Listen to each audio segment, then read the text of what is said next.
Berlatar pada masa Perang Vietnam, cerita diawali dengan memperlihatkan para pemuda yang akan dilatih untuk menjadi tentara Korps Marinir Amerika Serikat, di mana pelatihan ini akan dikomando oleh seorang sersan yang dikenal tegas, keras, dan disiplin, sehingga butuh mental yang kuat untuk bisa bergabung dengan kesatuan ini. Because I am hard, you will not like me. Hey, you maggots, understand that. Sir, yes, sir. Sir, yes, sir. Is that you, John Wayne? Saat itulah kita akan diperkenalkan pada satu prajurit bernama James, tapi biasa dipanggil Joker. Sesuai julukannya, Joker bersikap iseng dengan bercanda ketika sersan sedang berbicara dengan prajurit lain, sehingga sersan pun langsung nyerenteng, menghampirinya, dan meninju perutnya untuk memberikannya pelajaran. Who the said that? Saat ditanya apa motivasi Joker ikut kesatuan ini, Joker pun dengan spontan menjawab bahwa dia ingin merasakan rasanya membunuh, sehingga sersan menyuruhnya untuk teriak sekencang-kencangnya dan perlihatkan ekspresi seorang pembunuh.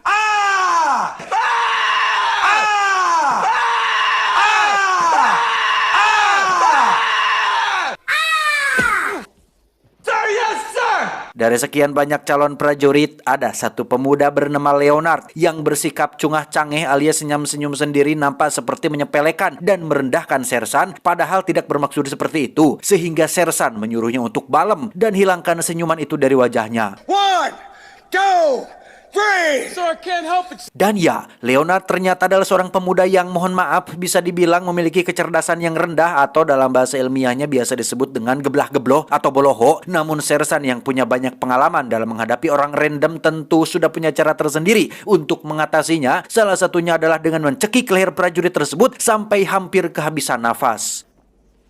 Are you through grinning? Alhasil, cara tersebut sukses membuat Leonard kehilangan senyum manjanya selama berada di kesatuan ini.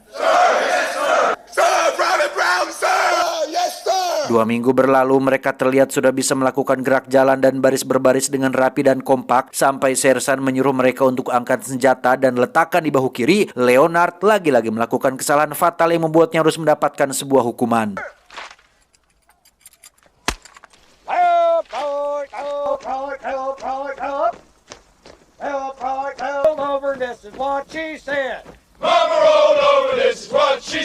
Malam harinya sersan memberitahu tentang senjata yang ada di tangan mereka adalah senjata yang harus dijaga dengan baik. Anggap seperti ayang beb sendiri yang setiap detik dan setiap menit selalu kepikiran. Mereka lantas tidur di atas ranjang sambil mengucapkan janji untuk selalu menjaga dan merawat senjata mereka masing-masing.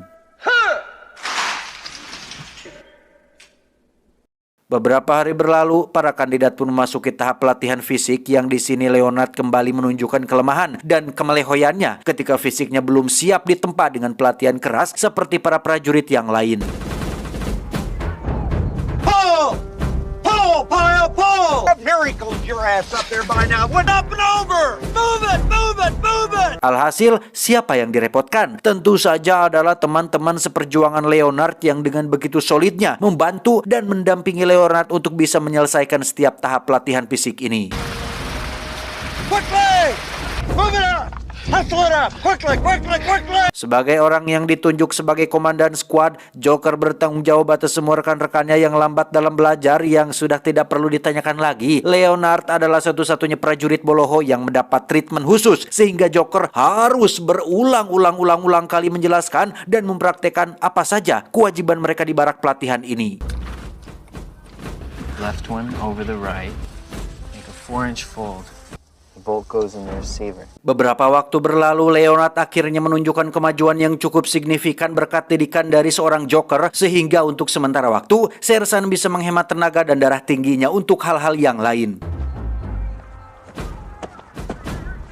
Suatu malam, sersan melakukan inspeksi mendadak untuk melihat kedisiplinan para prajuritnya, di mana untuk kesekian kalinya Leonard melakukan kelalaian dengan lupa mengunci latih pribadinya. Tetapi bukan itu kejutannya, karena sersan menemukan sesuatu yang sangat-sangat dilarang di barak ini, yaitu seonggok donat jelly yang Leonard ambil dari aula, yang karena sudah capek dengan sanksi yang sama, sersan pun memiliki ide lain agar Leonard mikir, yakni dengan akan menghukum semua teman-temannya apabila setiap kali Leonard melakukan kesalahan. 1, 2, 3, 4, Mereka semua yang awalnya simpati kepada Leonard pun lama-lama menjadi jengkel sendiri, sehingga semua orang kompak untuk memberi pelajaran kepada Leonard dengan cara memasukkan batang sabun ke dalam handuk dan memukuli Leonard beramai-ramai.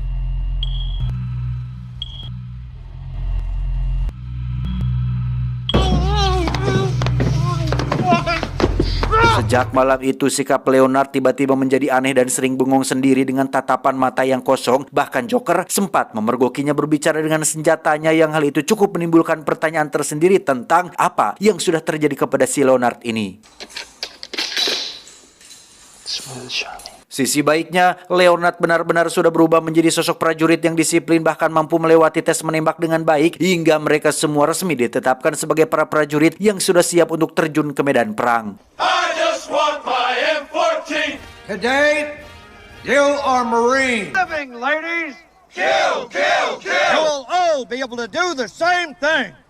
Suatu malam ketika semua orang sudah tidur, Joker benar-benar terkejut oleh sosok Leonard yang sedang duduk sendirian di toilet sambil memegangi senjata miliknya, di mana dia tiba-tiba berteriak sambil melakukan gerakan disiplin hingga membuat semua orang bangun dari tidurnya.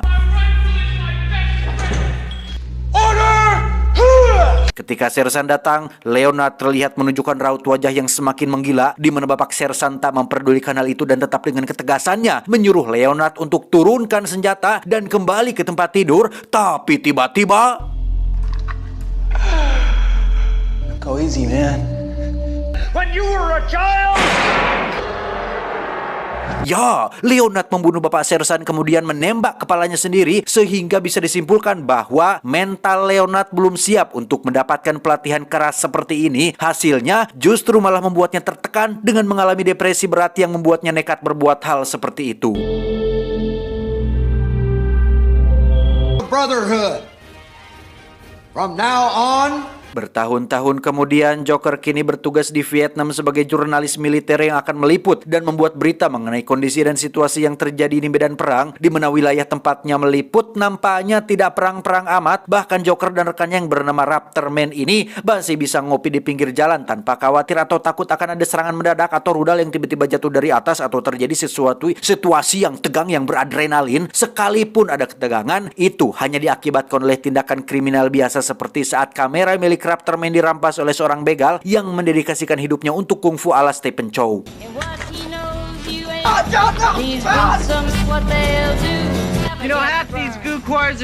Joker dan Raptorman pun kembali ke markas untuk mengikuti rapat bersama atasannya, yang di situ beliau atasannya menyuruh Joker untuk membuat sebuah berita yang dramatis agar seluruh dunia yang membaca berita tersebut menganggap bahwa di Vietnam sedang terjadi gonjang-ganjing perang yang luar biasa hebatnya, penderitaan yang tidak ada henti-hentinya, pertumbuhan darah yang seolah terjadi hampir setiap hari, sehingga kedatangan Amerika ke sana menjadi atau seolah menjadi ada gunanya bak pahlawan yang datang untuk membantu. Joker, I've told you we run two basic stories. Faktanya, situasi di Vietnam tidaklah separah itu. Orang-orang pribumi di sana justru malah santai-santai saja menjalani aktivitas mereka secara normal. Yang riweuh dan ribet sendiri justru malah tamu dari luar, yakni tentara Amerika sendiri. Sehingga Joker yang menyadari propaganda ini pun sempat menolak untuk mendramatisir cerita di dalam beritanya. Namun karena ini adalah perintah atasannya, dan atasannya atas perintah dari bosnya, dan bosnya atas perintah dari pemerintah, dan pemerintah atas perintah dari oknum-oknum pemimpin yang tidak bertanggung jawab dan hanya mementingkan kepentingan dan keuntungan pribadi. Alhasil, Joker yang hanya seorang bawahan dan tak punya power pun hanya bisa manut-manut saja dengan perintah atasannya tersebut. Tepat pada malam perayaan kembang api terjadi ketegangan saat tentara Vietcong menyerang markas mereka. Entah Vietcong atau hanya akal-akalan mereka saja, tetapi Joker terpaksa melepaskan peluru full metal jaketnya untuk membantu rekan-rekannya mencegah musuh memasuki markas ini.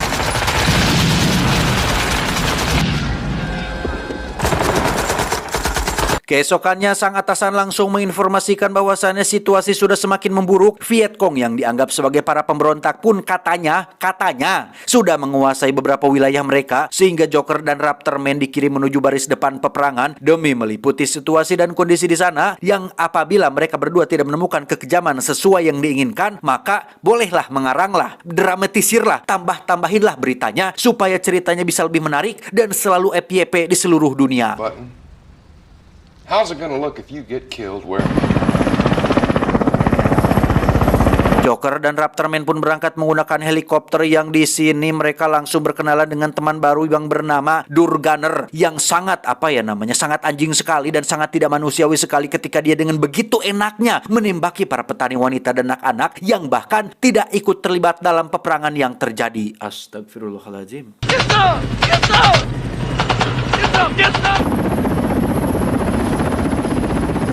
Setelah turun di titik aman pendaratan, Joker masih harus berjalan kaki menuju garis depan yang di situ dia sempat teralihkan oleh penemuan beberapa mayat warga lokal Vietnam yang katanya sengaja dibantai oleh pasukan NVA atau North Vietnam Army, di mana sebagian besar mayat-mayat ini adalah para pegawai sipil seperti guru, kades, petugas pajak, dan lain-lain. Tak lama, seorang komandan di wilayah ini pun menghampiri Joker untuk bertanya tentang apa maksud Joker menggunakan helm bertuliskan Born to Kill tapi memakai pin berlambang perdamaian. Menurutnya kedua hal tersebut sangat kontradiktif alias bertolak belakang, sehingga Joker diperingatkan untuk jangan main-main dan seriuslah dalam menjalani tugas sebagai seorang prajurit.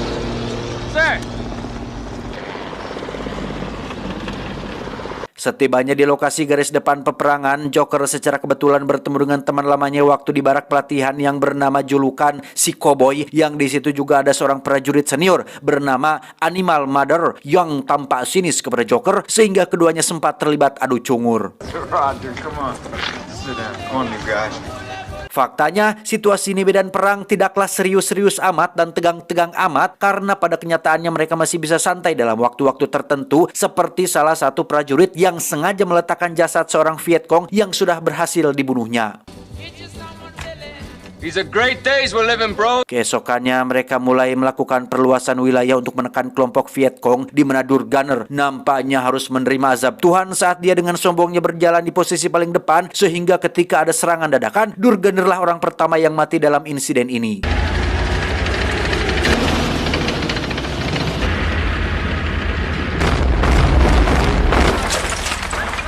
Rupanya musuh saat ini berada di dalam sebuah gedung kosong, sehingga dengan jumlah dan persenjataan lengkapnya, Joker dan kawan-kawan berhasil memukul mundur kelompok Vietcong tersebut.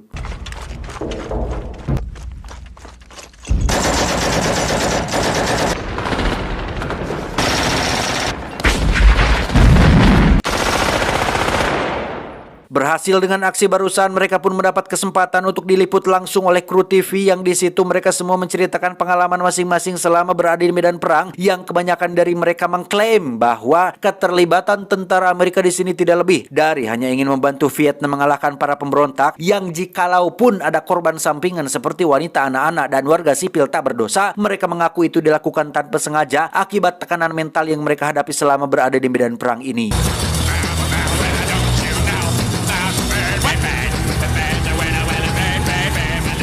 Dan ya, dalam waktu senggang dan hitung-hitung merayakan keberhasilan, para prajurit ini terbiasa memanfaatkan waktu singkat tersebut untuk melepaskan hormon-hormon jangar di kepala mereka dengan cara mengundang seorang perempuan asli Vietnam untuk sesuatu yang pasti Anda semua yang menonton sudah paham lah. Inilah jeleknya negara barat. Mereka memiliki suatu kebiasaan buruk yang sulit dihilangkan. Niat mereka kesini adalah untuk membantu warga sipil memerangi pemberontakan dan demi keadilan dan membela kebenaran. Alangkah baiknya apabila niat baik tersebut diiring dengan perilaku yang baik juga, tetapi kembali lagi, itu hak mereka, kehendak mereka. Tapi ingat, ada zat yang tidak pernah tidur dan selalu memperhatikan dan melihat apapun yang kita lakukan. Hey, I won't be long. I'll skip the foreplay. Singkat cerita, pasukan garis depan ini pun tiba di kota yang disinyalir menjadi sarang para pemberontak, di mana salah satu prajurit pun tewas terkena ranjau yang membuat Joker dan kawan-kawan menjadi agak ketar-ketir. He's dead. Satu prajurit bernama Samsul pun dikirim sendiri untuk maju dan memeriksa lokasi, di mana hal itu adalah sebuah ide yang buruk setelah Vietcong melakukan serangan yang sisi baiknya membuat Joker dan kawan-kawan mengetahui di mana posisi musuh bersembunyi saat ini.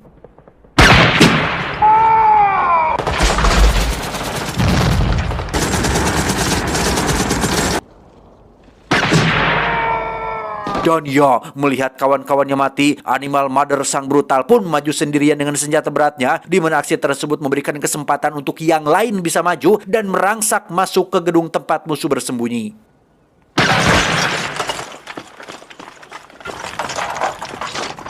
Saat sedang menghubungi pusat itulah, Cowboy yang merupakan sahabat Joker pun harus tewas tertembak, sehingga mereka tidak memiliki pilihan lain selain maju dan menyerang tanpa adanya bala bantuan yang akan datang.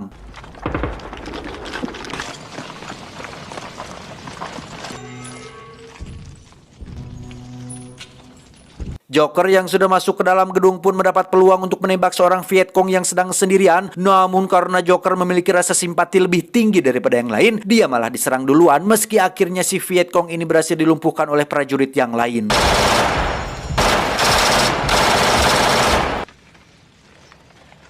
Dalam detik-detik sakaratul mautnya, si Vietcong yang seorang perempuan pun sempat memanjatkan doa dan meminta mereka semua untuk segera akhiri hidupnya. Dan orang yang ditunjuk untuk melakukannya adalah Joker, yang meski ingin menyelesaikan masalahnya secara damai dan baik-baik, namun fakta di lapangan mengharuskan dia menjadi monster pembunuh yang tidak memiliki rasa kasihan sedikit pun.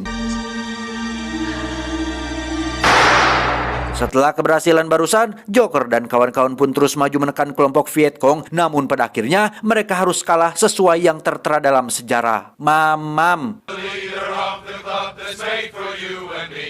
Tamat, ending yang cukup membagongkan. Sebuah film luar biasa yang dibuat oleh seorang sutradara legend yaitu Stanley Kubrick yang pada tahun itu, di zaman itu sudah bisa menampilkan pengambilan gambar yang modern sekali. Sinematografinya benar-benar epic dan unbelievable. Maka dari itu, apakah ada pertanyaan tentang film ini? John, saya mau tanya. Ya, sok apa? Judul film ini kan Full Metal Jacket, itu maksudnya apa ya? Ya, betul. Judul film ini adalah Full Metal Jacket, salah satu jenis peluru yang proyektilnya memiliki permukaan logam tapi tidak dilapisi sepenuhnya, yang memang berdasarkan sejarah, jenis peluru seperti ini biasa dipakai pada masa Perang Vietnam. Koyongono. Kenapa judulnya tidak Perang Vietnam atau Leonard yang tersakiti? Yo ndak tahu, kok tanya saya. Jadi pesan untuk film kali ini apa, John? Perang adalah sebuah aksi fisik bersenjata dan non-fisik yang intens antar negara, pemerintah, atau dalam arti sempit adalah kondisi permusuhan dengan menggunakan kekerasan antara dua atau lebih kelompok manusia. Perang juga ada etikanya, ada tata caranya. Gak bisa kita asal tembak dan bunuh orang lain tidak puguh-puguh kayak si Durganer tadi. Semua ada aturannya, ada tahapannya, ada etikanya. Sehingga pesan yang bisa kita ambil dari film ini adalah perang tidak bisa dimenangkan oleh emosi, tetapi perhitungan yang dingin. Saya John mewakili jajaran direksi yang bertugas mengucapkan terima kasih dan sampai jumpa di video selanjutnya.